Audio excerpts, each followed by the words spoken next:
Un recinte industrial consumit, la coberta metàl·lica fosa, maquinària, 15 cambres frigorífiques i 10.000 tones de taronja perdudes, flames encara visibles a l'interior.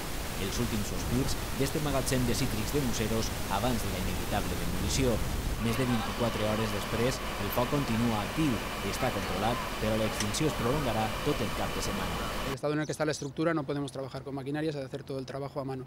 Por tanto, tenemos trabajo todo de pie para muchas horas. El fum ha passat del negre al blanc per efecte de l'aigua. La columna és menys densa, però encara problemàtica. El canvi de vent ha fet perdre verticalitat a la columna de fum, que ara avança d'una manera més dispersa i apegada a la superfície. Els bombers asseguren que els seus efectes poden ser més molestos que tòxics per a la població.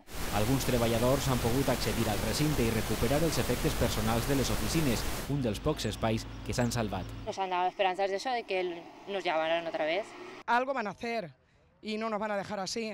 L'empresa assegura que el sinistre no afectarà els llocs de treball ni el subministrament, que garantirà a través d'altres centres logístics.